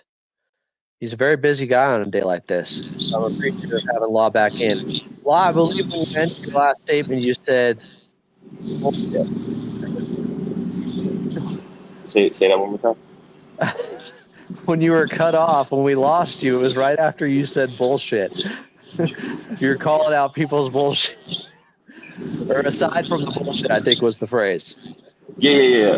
I was saying like I know guys. I know fans want to see, hey, how can we get this guy? And we'd be interested, all that kind of stuff. And for me, it's like I don't really like to play with rumors and whatnot. Not really a big discussion for the sake of discussion person. Like I want to know if something's going to happen and what the viability of it is. And you know, I wanted to get in touch with people who are close to John and see like, is this something that could happen? You know, and the wheels, something needed to give, but the thing that gave is the Clippers' willingness to trade Norm. You know, like that willingness Is this existed. about the contract extension and him getting paid? I mean, that's a part of it. Like, I wrote about this after the draft, immediately after the draft. I was like, Norm is their avenue to changing their roster. And that's what John Collins represents. John Collins represents you're not lining up like you did last year. How the Clippers went last year, that team is getting close to not existing anymore. And so that was something where all last year I tried to tell people, hey, look, like this team is built to go this certain way as far as how they want to defend and who they're playing for. Like Lawrence was very clear about that going into the season, very clear about reiterating that at the trade deadline when, you know, they wound up with Bogdanovich and Ben Simmons. Uh, the Clippers basically punted on a backup center last year. Like I was told back in when we was in Oceanside for a preseason game with the Nets. That's where I met Ben and did my Ben Simmons background check. That's where that started. But like a Clipper told me about the concerns they had with the center situation. They were like, "Yo, we need to get Bismarck Biyombo or something." You know, Mo was hurt. Kai was going to make the team, but wasn't inspiring confidence that he could be a credible backup center. They were basically saying, "Hey, we are really hoping that things are going to work with Zoo being able to stay on the floor and play as much." So, you know, the Clippers obviously addressed that with Brook. Like they weren't going to put themselves in a position where they were perilously unreliable behind Zoo. But getting John it's like on one hand, it's a great playoff move for the Clippers, but it does not make the team better in the regular season, and that's where the concern Hmm. comes from. But I did hear, when I got in touch with when I did my John Collins check a week ago, going into free agency, I got word that John was going to love. He would love to come to the Clippers if it would ever be possible. He would certainly welcome.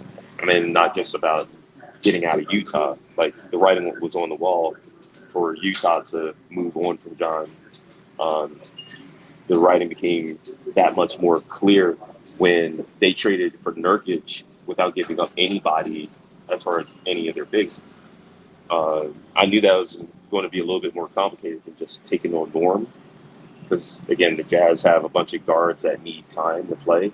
So that's one reason they got off of Colin Sexton to get Nurkic. But with the Jazz, it was like you got Kessler, you got Nurkic, you got Markkanen, who needs to stop playing the three, play more four. You got Ace Bailey, who needs to play. You drafted Cody Williams, he needs to play. You have Kyle Filipowski, who's actually the best of the three rookies that the Jazz drafted. That's three guys too deep at the 3, 4, 5 positions without mentioning John Collins. So it was clear that something was going to give. It was just a matter of, do the Clippers feel the urgency to make this move now? And a shift changed. And I think that shift is definitely related to a possible player who might get bought out in the near future. Okay, before we get to more of that, how do you view John Collins of the power forward position? He has the ability to stretch the floor some. He shot 40% from three last season. Yeah. Where do you rate his defense? And do you think the Clippers can, put a different battery in his back with just having him on a team now that has some expectations, a place he hasn't been in for a while? Well, again, I did some John Collins charting a week ago. John Collins teams with him on the floor in his 8-year career have never ranked the equivalent of 13th in the NBA defensively, and there have been some nasty years in since John's only played on one team worth a damn as far as postseason success. Now it's the 2021 Hawks. I think that's when everyone who wasn't a Collins fan already became a big time Collins fan. Uh, and so the issue with John, I think one thing John makes the Clippers better at, I don't care about rebounding because the Clippers were the best rebounding team in the league defensively last year. So that's not a really big thing. Struggled in the playoff series, though. They did struggle in the playoffs. That's why I said, look, the optionality that he gives you, being able to match up with, bigger bodies and not have James Harden do that. Everyone talked about Kawhi. It was like, if y'all watched the Clippers last year, first of all, Kawhi missed half a year. You didn't see Kawhi guarding Force because he wasn't there. And the guy who was guarding Force was James. That was the case for the most part, even when Kawhi came back to start the Denver series. Game one, who was guarding Aaron Gordon? It was James Harden. That's why James had 5 fouls in game one. So, he was wrestling with Aaron Gordon. So there were some challenges there. I think that part's good. The issue is John Collins had Walker Kessler next to him in Utah and Clint Capella next to him in Atlanta. Some pretty decent defenders, especially Kessler, given his age. It's going to be pull-up central for teams when both of those guys are on the floor at the same time. You got to understand, who's got to be able to guard certain guys. And that's going to be a huge concern. I don't even think it's a You talk matter about of... Zoo and John Collins. Right. I don't even think it's going to be a matter of mindset. It's there's going to be mismatches out there. And it's going to be worse if the Clippers get a guy to start that isn't going to allow the Clippers to start either one of Chris Dunn and Derek Jones Jr. I got to look back at last season, but I don't think there were many games last year where the Clippers didn't have either one of those guys available. And so it's not a matter of who's on the floor with John. It's a matter of John's best position defensively is centers because it limits him from having to guard the perimeter as often. John Collins on the perimeter is a is a nightmare. There's the reason why Utah went into last year and they basically had John coming off the bench because they were like, our best chance of competing is with Walker as the center and with John coming off the bench as a center. You think that was the hesitancy overall with not making this move sooner? Yeah, it's not a slam dunk at all. Like you're gonna have to change how you defend.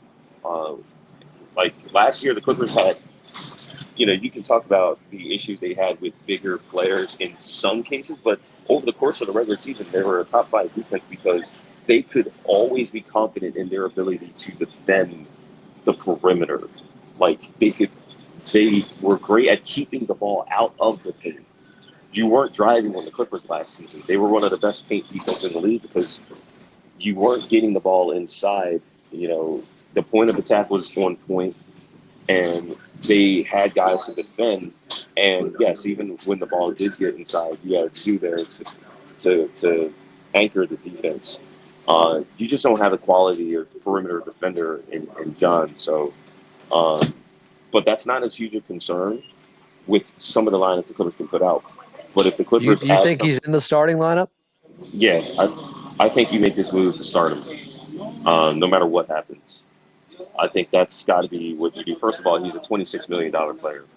Second of all, you just signed Lopez and Batum, and neither one of those guys are minimum players. Like you're gonna play him as a starter, and that means Kawhi will start at three. I don't think things change that much for Kawhi. If anything, bigger players can't guard Kawhi as often if he's playing with two bigs and Collins and Zubats. I think offensively, Kawhi was a three. I think offensively last year Kawhi was more of a four. Defensively, he didn't guard fours that often. He guarded threes a lot more often. He guarded guards a lot more often. I think this changes things defensively for someone like James Harden. James Harden goes from guarding those fours a lot so now he's in the position where Norm was in last year, where he's got to be the off-ball guy, the high guy. That's fine. But again, if you bring in another guy and you're not starting either one of your top point of attack defenders in Dunn or Jones, your defense is going to take a hit to start as um, your most used lineup is not going to be as sturdy defensively. And I think that's the concern. Like, you're going to have three guys who aren't standout defenders in the starting lineup, and I think that's going to be an adjustment for the Clippers. So, how real is his three-point shooting in your mind? He took about 150 attempts last season. The 2 years before that, he was over 200 attempts from the outside. On the offensive end, how important is that shot for him on this Clippers team? It's huge. So I don't know if y'all remember, John had a horrible finger injury a couple years ago. I posted the picture when it happened because our guy at the Athletic, Chris Kirshner, he covers the Yankees now. But before he covered the Yankees, he was based in Atlanta and covered the Atlanta Hawks. And John suffered an injury so severe to his finger that his damn finger, his index finger, looked like his thumb. Like, it was horrible. His shooting percentages suffered as a result. He took less threes, and I think his 3-point percentage for a year dropped below 30%. It was rough. It was terrible. He has recovered his form from that, and that is huge. But John has never been a big, he doesn't shoot a lot of those shots. So he's a good 3-point shooter. He's going to shoot more of them than, say, Terrence Mann, for a point of comparison. But it's not, you're losing Norman Powell was literally one of the best 3-point shooters in basketball last year. And a key movement shooter. So he's a movement shooter, a spotted shooter, a playmaker as far as like creating that shot for himself. But on a team that was one of the worst in terms of catch and shoot threes, Norm was outstanding at his efficiency. Amir Coffey is unlikely to be back. And so, like, you're losing two guys who were 40% 3-point shooters while making 100 threes. I don't know if John's ever made 100 threes in a season. And so that's going to be something where when you're playing with Vince Zubats, when you're playing with James Harden, when you're playing with Kawhi Leonard, they're going to need some space. And so John's going to have to knock down that three. Um, the efficiency is nice. I like that. But the volume, John's never really shot it at a volume that, he's not going to be Marcus Morris, for instance. Um, Marcus, one of his key viabilities to playing the four, if you will, next to Kawhi is that Marcus was never in the fucking paint. You know what I'm saying? Yeah. Marcus was spotted up. Now Marcus had an important shot. He had that pull up mid range. You could post him in the mid post. A lot of the Clippers ATOs when Marcus Morris was on the team, especially with T. Lue, a lot of the ATOs were to get Marcus Morris a bucket, Marcus Morris a touch. And so it's going to be interesting to see how they use John, but that's offensively, it's a good problem. I think the thing with John, his biggest weakness offensively is his assist to turnover ratio. I wouldn't call him a high turnover player, but last year he had a career worse in turnovers, and he had far more turnovers than assists. He's never been a good passer. Like going back to college, John's not a good passer. He is I wouldn't even consider him he can pass. He just doesn't know. Like we're not even talking about Zoo's issues. Like Zoo had 2.7 assists per game this past year. John's never touched that. So and so you can't really play through John Collins. Like John is a outstanding play finisher.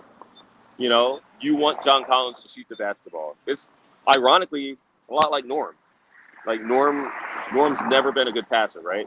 Never been a good ball handler. That's kind of how it is for John, even relative to his position. What you want from John is what you wanted from Norm. Norm, if that dude was getting to the paint in a straight line, if he was able to get to the rim and finish, if he was obviously shooting, if he was at the free throw line. Norm was one of the best players in basketball putting the ball in the basket, and Collins is a guy who, in the paint, at the rim, at the free throw line, shooting the threes, like his efficiency from all of those places is really good. So you don't want him creating his own shot too much. He's never been a guy who generates a lot of free throws. That's something that they're going to miss with Norm, even though I think Norm is starting to decline in that category a little bit. Also, I think teams, the more they see Norm, the less effective he is. I think that's your whole thing with playoffs. Your whole thing with playoffs is the more I see you, are you going to be effective? John hasn't touched the playoffs in a couple of years now, so that's going to be a challenge too. Like, is John Collins going to be as effective in the playoffs as he might be in the regular season? Offensively, I've got major concerns with that because there's a loss of skill and a loss of what can he do when teams are scouting for him. But in the regular season, I think John Collins is going to run circles around fools. Like he's going to get easy baskets, and he even on a team that had the worst playmaking in the league last year, John was incredibly efficient, and he was really good. And the Jazz had to basically, cancel him because he was helping them win too many games and helping them compete in too many games. But you also think he can make them worse in the regular season. Yeah, I'm telling you, I am really concerned about the Clippers defense next year. I think that if teams will look at how the Clippers were last in the playoffs, but also they're just going to look and see. I'm on Century, so we're on foot here. So I apologize for the background. You sound good. Yeah, but I think that's the biggest concern that I have is the Clippers last year. Their offense was really bad for the first half of the year, obviously, for a number of reasons, but they were in games and won games because of their defense. And why is that? Because while they lacked offensive talent in a lot of their lineups last year, they had to play through James. They were playing through Norm and Zoo. And those guys were passable, but obviously when one of those guys was on the bench, there was a major drop off in something or another thing, right? Like when you play through those guys, if James is off the floor, we saw Kevin Porter Jr. try and run the offense. We saw how that went. When Norm was off the floor, a team that lacked shooting already, not because they lacked good shooters, but they lacked guys who could confidently get shots off. There was a drop off. When you didn't have Zoo on the floor, you saw what that did to the Clippers' interior offense. They had absolutely nothing. Yeah. Until Kawhi came back, there was a real lack of offensive efficiency for the LA Clippers. And that's, we're not even getting to the turnovers, which was a season-long issue. So you're saying lower floor in the regular season, but higher ceiling maybe in the playoffs with John Collins? Yeah, like if you get into the playoffs with the team that I think the Clippers are going to have if they qualify, then the optionality is what the Clippers didn't have last year.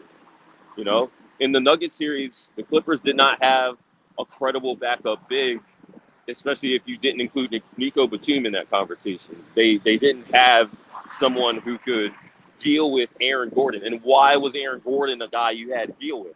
Because as good as Zoo was, Zoo had to deal with Jokic. Jokic did not have Jokic be killing dudes, but Jokic was under control for the Clippers. If you look at Jokic's numbers for that series and nothing else, you would be like, man, the Clippers will take that. You would want to win that series.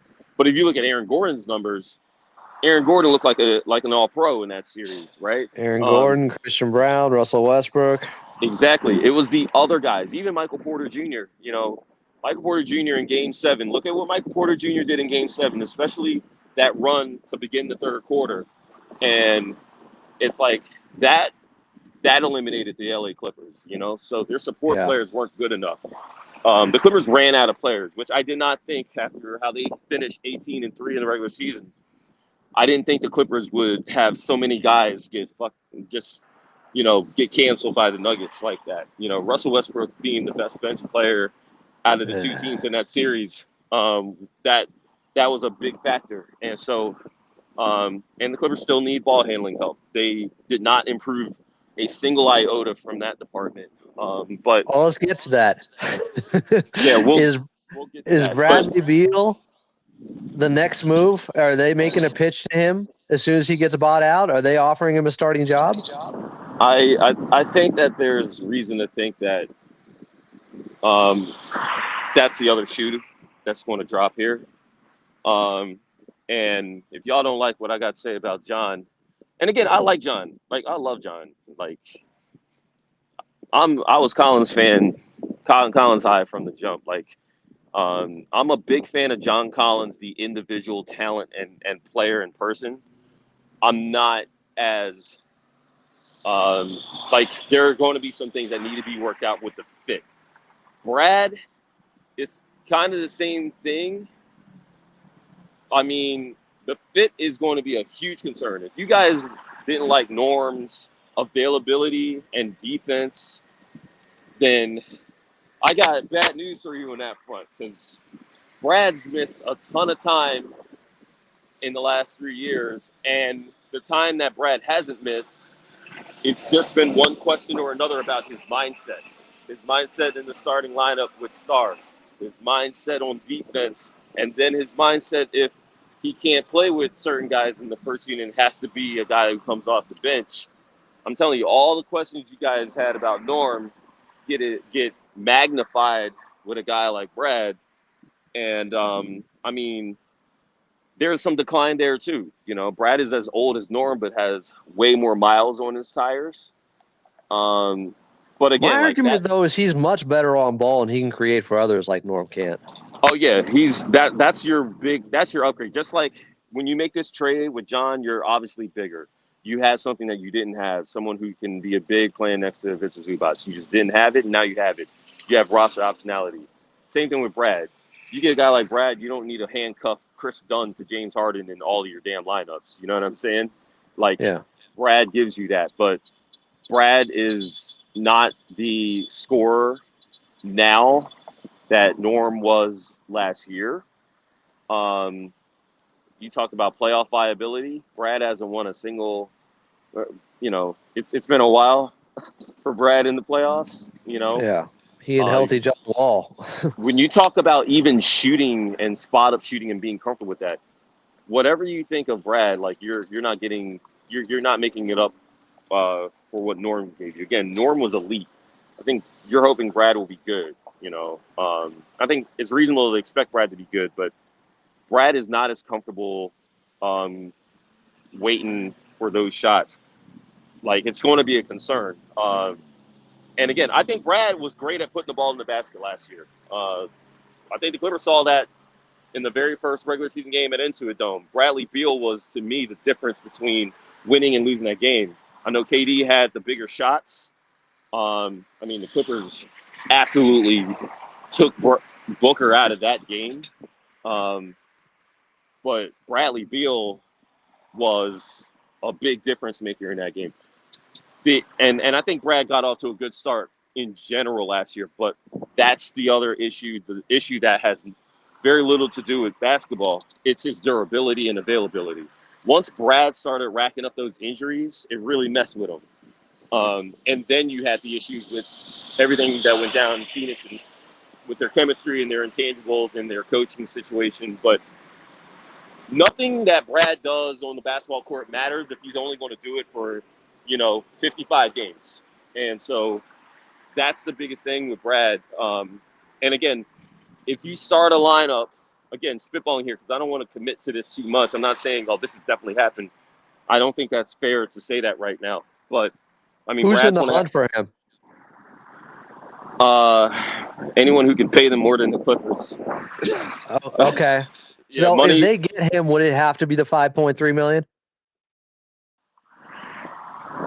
Did I lose you? The rest of if they get Brad, would it have to be the 5.3 left on the mid level? They can't go. They can't pay more than that. That's going to be a But he's factor. not taking the vet minimum. He's not taking that. No, there's no way he does that.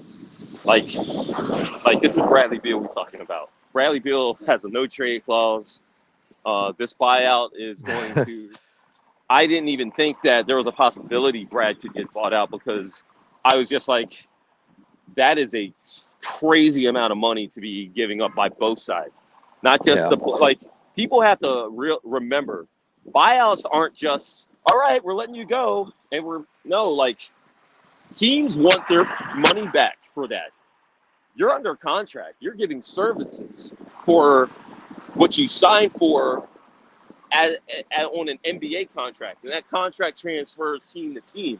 So Brad didn't sign this deal with the Suns, but because he signed it with the Wizards and got traded to the Suns assume the terms of the contract, obviously.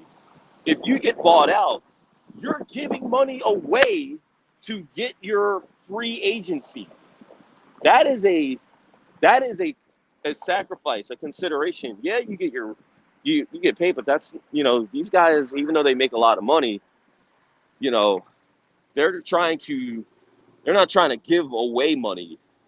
And that's a lot of money that Brad's gonna have to give away to be a free agent. And then you make that money back with your next contract, or you don't really get all that you got bought out for. So, that's a risk that Brad has. You remember John Wall.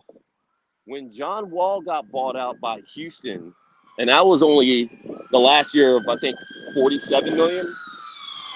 Obviously, I'm not looking at it right now. I'm just going off of memory and vibes. But when John got bought out, you notice he didn't sign for the minimum. He didn't sign for 1 year with the Clippers. They gave that dude multiple years and enough money where they couldn't keep a player that just won an NBA championship just now. We know. It's going to be the same thing here. Fortunately for the Clippers, they have their rest of the pieces. But, that's honestly, I get the same vibes now in 2025 that I had in 2022. Clippers doing a whole lot to address a whole lot. But in order to do so, the fit is going to have to work on the basketball court. You guys can't use paper for this stuff, man. Because on paper, the Clippers look like like the team that you want them to look like. And I think there is some value in paper, but it's got to work in practice, and it's got to work. The personalities have to work. How And much do you think? How much pressure do you think Kawhi Leonard applied with this? Because he did say a couple of years ago, "I'll play it until we get a real one." Speaking to a four. yeah, I think two things changed with Kawhi. Number one, when Kawhi, because that was me he was talking to. We were in the locker room on the road trip, the Grammy trip in 2024. You know, um, and this was coming out of the Atlanta game. Me and Kawhi talked a lot on that trip. And you know me, when I'm on that Grammy trip, I'm getting ready for trades. And so, like, when Kawhi said that to me, Dan Craig was the one running the Clippers defense, right? And so PG was your top wing defender, Zoo was guarding centers, Terrence Mann was your point of attack defender. They hid James Harden, and then that meant Kawhi had to guard forwards. So this is what I mean by fit. In 23-24, when they got James and they put Russell on the bench and started Terrence, that was the defensive assignments for the most part. It was, Terrence point of attack, hide James.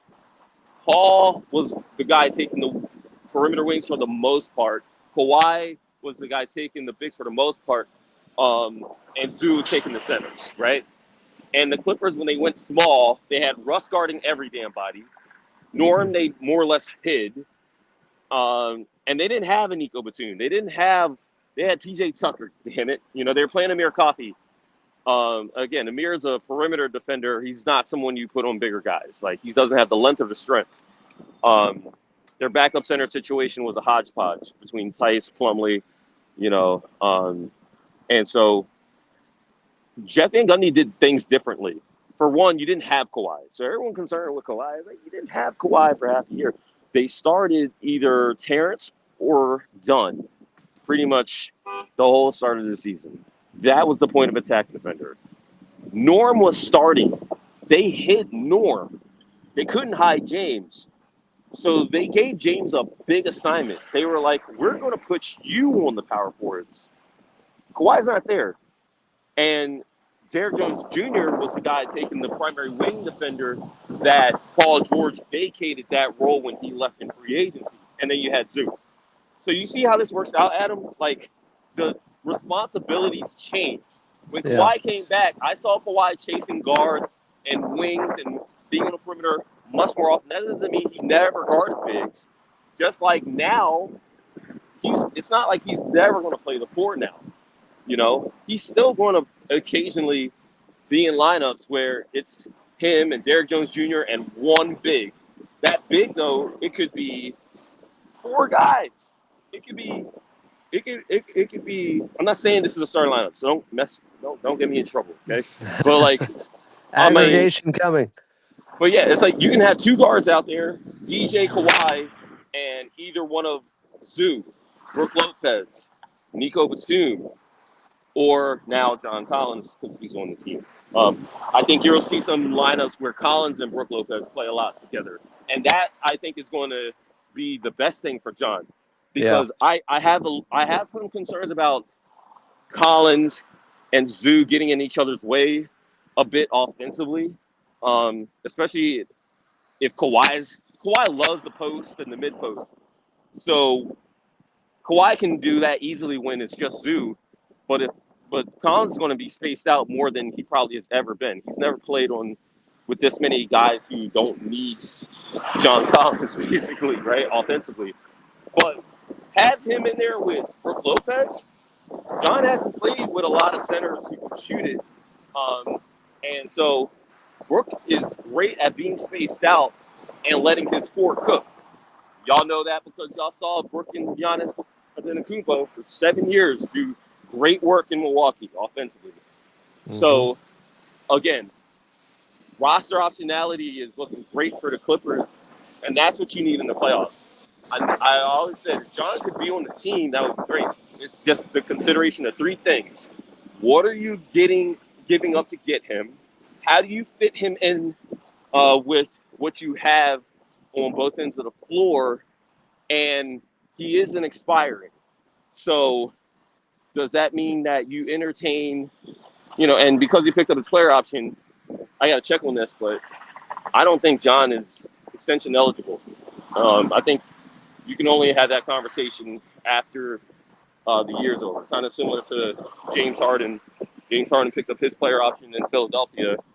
When he got to the Clippers, of course the Clippers were interested in keeping him, but they couldn't entertain extension talks with him. They had to wait until the finals was over to talk to him, and then free agents started to actually agree to terms with him.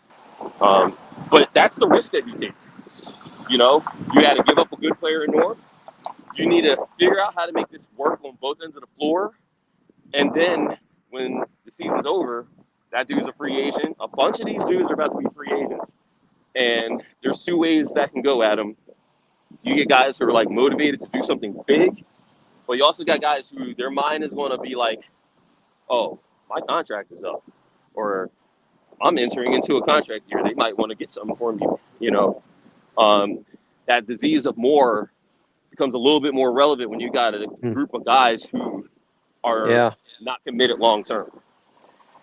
Too many agendas sometimes. Clippers gonna have to make that work.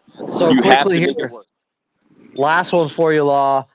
Yeah. Are they still gonna look independent of what happens with Bradley Beal for possibly a point guard, CP3 or Malcolm Brogdon, or if they get Beal, are they not looking for one of those guys?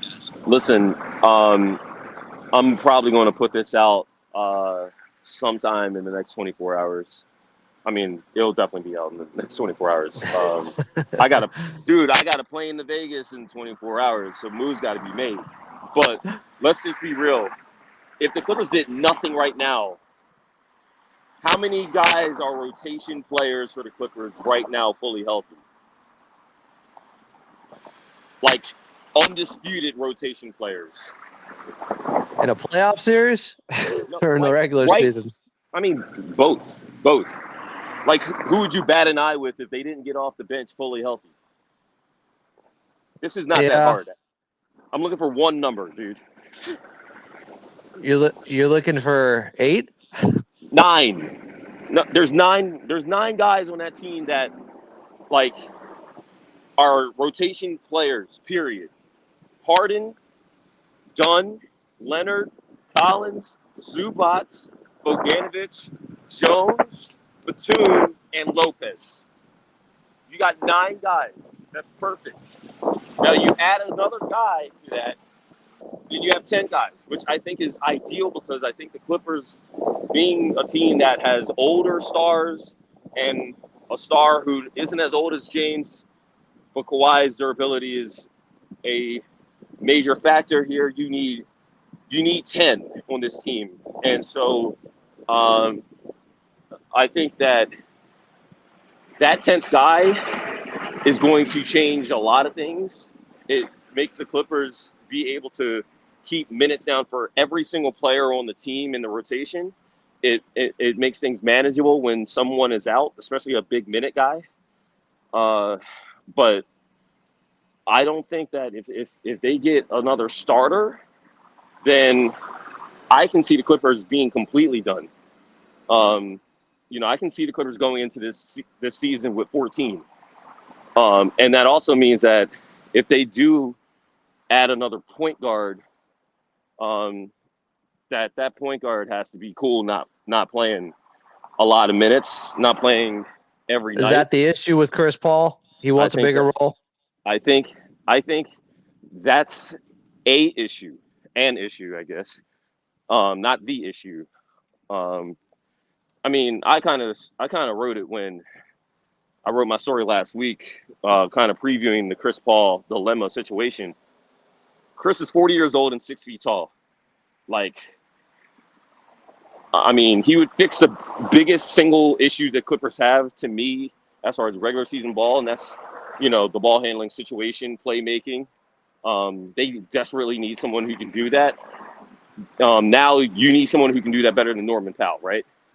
You don't think that's a high bar to clear, but the Clippers need to not just get that player, but also to get that player in terms of viability. Can you not get us cooked in other areas?